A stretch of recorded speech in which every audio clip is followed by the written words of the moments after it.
కల్తీ మద్యం సంబంధించి ఎక్సైజ్ పోలీస్ వాళ్ళు ఆ రోజు పట్టుకొని థర్డ్ పట్టుకున్నారు. ఫోర్త్ రోజున అక్కడ లోకల్ ఎడిషన్ లోనే ఈ విధంగా రావడం జరిగింది. వస్తూ వాళ్ళు చెప్పిన దాని ప్రకారం చూస్తే అక్కడున్న మనకు వీడియో కూడా ప్లే చేసి చూస్తే గన వాళ్ళు చెప్పిన దాని ప్రకారం చూస్తే ఇది కేవలం ఒక 2-2.5 సంవత్సరాల కిందట నుంచి జరుగుతోంది, 2-2.5 నెలల నుంచి జరుగుతోంది అని చెప్పేసి వాళ్ళు ఇవ్వడం జరిగింది. 2.5 నెలల నుంచి ఈ కార్యక్రమం జరుగుతోంది అనే విధంగా అక్కడ ఉన్న డిఎస్పీను ఈసీను వీళ్ళు ఎక్సైజ్ సూపరింటెండెంట్ వాళ్ళు మాట్లాడుతూ చెప్పడం జరిగింది. కానీ ఈరోజు కథనాలు చూస్తే అది 2.5 సంవత్సరాలు 3 సంవత్సరాల నుంచి జరుగుతోంది.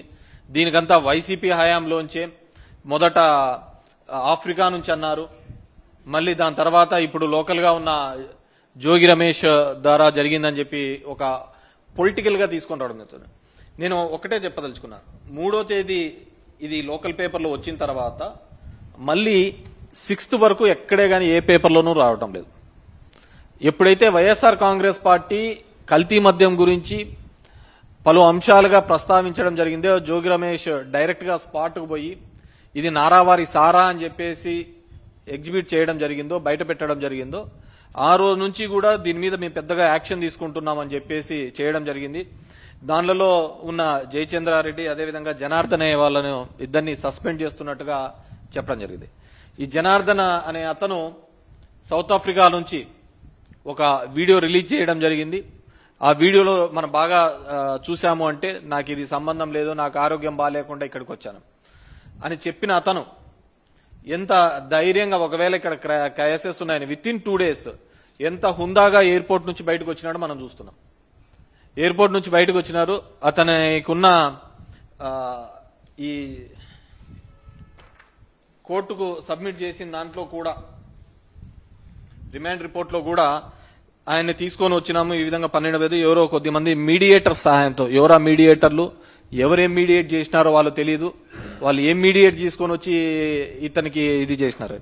తీసుకొని వచ్చిన తర్వాత ఆయన రాత్రి ఒక వీడియో రిలీజ్ చేస్తాడు చేతులు కట్టుకొని, పక్కన ఎవరో అతనికంతా నేర్పిస్తున్నట్టుగా ట్యూటరింగ్ చేస్తున్నట్టుగా, అంతే కదా సార్, ఇదే కదా సార్, చెప్తున్నాం కదా సార్, ఈ విధంగా చేశారు. జోగి రమేష్ ఇతను 2.5 సంవత్సరాలుగా మేము వ్యాపారంలో ఉన్నామంట. జయచంద్రన్ ఇదైతే మలకల్ చెరువులో అయితే చంద్రబాబు నాయుడు గారికి చెడ్డ పేరు వస్తుందంట.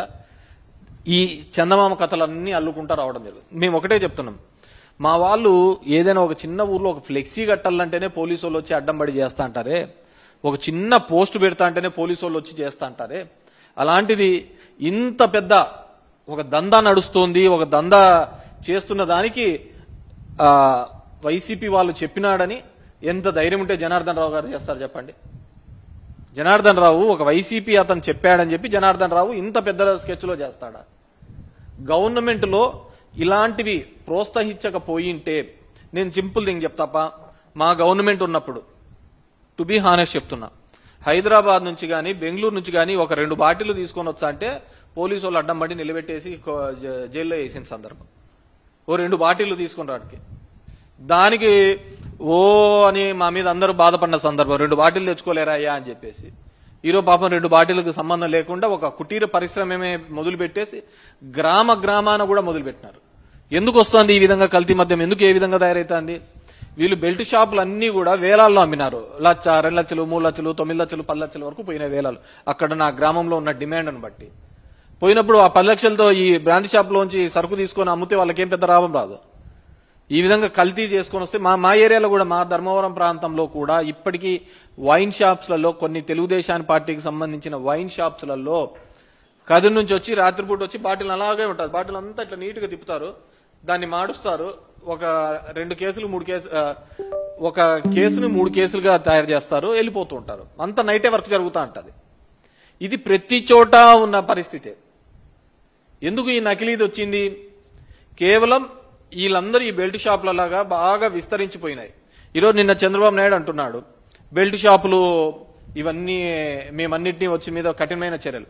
బాగా గుర్తుపెట్టుకోండి, ఆయన ఒక్క మాట అన్నాడు అంటే ఖచ్చితంగా దానికి వ్యతిరేకంగా జరిగింటది. మేము తీసేస్తామంటే ఒక 4 పెరిగింటాయి తప్ప తగ్గే ప్రసక్తే లేదు. లా అండ్ ఆర్డర్ మీద మేము ఉపేక్షించము అంటే ఖచ్చితంగా గొడవలు జరిగింటాయి ఎక్కడో చోట. ఆ విధంగా చేస్తూ ఉంటారు.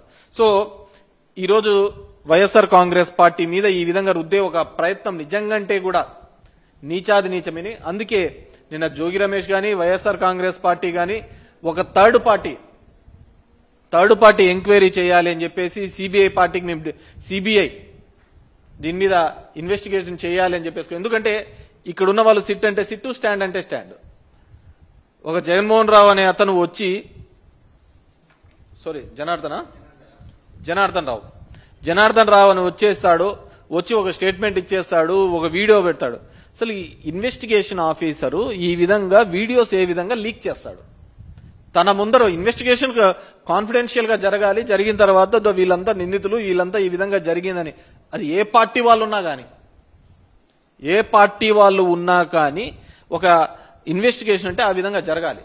వీళ్ళు కల్పిట్స్, వీళ్ళు దొంగలు, వీళ్ళు దొరికారు, వీళ్ళు ఈ పద్ధతిలో చేశారని చూపించాలి. కానీ దాన్ని పొలిటికలైజ్ గా చేయడం, అది పొలిటికల్ గా ఇబ్బంది కలిగించాలి అవతల పార్టీని అనే ప్రయత్నం చేయడం నిజంగంటే మీరు దీనికి ఏదన్నా గానీ ఒక లాజికల్ కంక్లూజన్ గా ఎక్కడ దొరికారు అని మూలాలు కనిపెడితే ఇక్కడికి ఆగుతుంది. అది మిగతా పార్టీల మీద రుద్దే కొద్దీ ఖచ్చితంగా తెలుగుదేశం పార్టీకి అదే విధంగా నష్టం కలుగుతుంది తప్ప లాభం కలుగుతుంది. మీకు ఎవడు సలహాలు ఇచ్చాడో ఏమో గానీ అన్ని అవతల పార్టీ మీద బురద జల్లండి, తర్వాత మీకు మేలు జరుగుతుంది అనే పద్ధతికి అది నిజంగంటే తప్పుడు ఆలోచన, ఖచ్చితంగా ఇబ్బంది పెట్టే పరిస్థితి తెలుగుదేశం పార్టీకి. ఎందుకంటే ఇంతకుముందు విజయవాడలో కూడా కాల్మనీ జరిగినప్పుడు అలాగే జరిగింది. అంత కాల్మనీ అనగల మళ్ళీ ఎవడో వైసీపీ వాళ్ళు ఉన్నారని చెప్పేసి దాన్ని చేసే ప్రయత్నం చేస్తున్నారు. కానీ ఈ రోజు ఎందుకంటే చంద్రబాబు నాయుడు నిన్న ప్రెస్ మీట్ లో చెప్పినారు 30,000 మంది చనిపోయినారు. ఈ Xiaomi one post mortem that ఈ గత ప్రభుత్వంలో మద్యం వల్ల చనిపోయినారని ఒక పోస్ట్ మార్టం చూపించండి, ఒక కంప్లైంట్ చూపించండి. ఈరోజు చాలా మంది చెప్తున్నారు, లోకేష్ చెప్తున్నాడు మేమే కనుక్కున్నాము, మేమే దీన్ని కల్తీ మద్యాన్ని అరికట్టే ప్రయత్నం చేస్తున్నారు. ఖచ్చితంగా అరికట్టాలి చేస్తే తప్పే కాదు, కానీ ఈ విధంగా దొరికిన దాన్ని కప్పిపుచ్చుకునే ప్రయత్నం చేస్తున్నారు. ఆ కప్పిపుచ్చుకునే ప్రయత్నంలో భాగంగానే మీరు ఈ రోజు వైసీపీ పార్టీ వాళ్ళ మీద ఇంకోరి మీద రుద్దే ప్రయత్నం చేస్తున్నారు. డెఫినెట్ గా మీ అందరినీ కోరుకునేది ఏంటంటే ఈ మీడియా ద్వారా తెలియజేసేది, ఎవరైతే దీంట్లో ఉన్నారో వాళ్ళు ఆ పార్టీ ఈ పార్టీ అని సంబంధం లేకుండా నిష్పక్షపాతంగా విచారణ జరగాలి అంటే అది ఒక సిబిఐ ద్వారానే, థర్డ్ పార్టీ ఇన్వెస్టిగేషన్ ద్వారానే జరుగుతుంది. మేము సిట్ అంటే సిట్టు, వీళ్ళంటే వేసినాం. దానిలో ఉన్న ఆఫీసర్లందరూ నాకు తెలుసు. మా జిల్లాలో ఎస్పీగా పనిచేసిన అతనే అశోక్ కుమార్. మా దాంట్లో ఒక ఎస్ఐ రెడ్ హ్యాండెడ్ గా దొరికిపోయినాడు, ఒక అతన్ని డబ్బులు అడిగినాడని చెప్పేసి, సురేష్ అని. నేను కంప్లైంట్ ఇవ్వడానికి పోయినా ఆయన దగ్గరికి. ఆయన దగ్గర పోతే ఆయన అన్న మాటలు ఏంటంటే వీళ్ళకి ఫోన్లో ఎట్లా మాట్లాడాలో తెలియదు అన్నాడు. ఫోన్లో డబ్బులు అడుగుతా వాయిస్ రికార్డింగ్ దొరికింది. దొరికితే ఒక సూసైడ్ ని హత్య కిందికి చేసే దాని మీద అది రికార్డింగ్ దొరికితే మేము తీసుకుపోయి ఇచ్చినాం అతనికి. ఇస్తే ఆయన అన్న మాటలు ఇదే, వీళ్ళకు ఎట్లా ఫోన్లో మాట్లాడలేదు తెలియదు అని చెప్పేసి. అంటే అతను దీనికి వేసినారు. సో అప్పుడు అది కూడా అప్పుడు టీడీపీ టైంలోనే ఆయన మాకు ఎస్పీగా ఉన్నాడు. నేను నో డౌట్ ఖచ్చితంగా దీని మీద ప్రెజర్స్ ఉంటాయి. ఎందుకంటే ఇది జనం యొక్క ప్రాణాలతో చెలగాటమాడుతున్నారు, జనం యొక్క ప్రాణాలతో చెలగాటమాడుతున్నారు. కాబట్టి ఐ రిక్వెస్ట్ దిస్ గవర్నమెంట్ ఖచ్చితంగా సిబిఐ ఎంక్వైరీ చేయాలి. ఎందుకంటే దీంట్లో ఎక్కడే గాని మీ ఇన్వెస్టిగేషన్ లో గాని మీ పేపర్లలో వచ్చే కథనాలు గాని కథలు గాని ఏవే గాని లింక్ కావటం లేదు.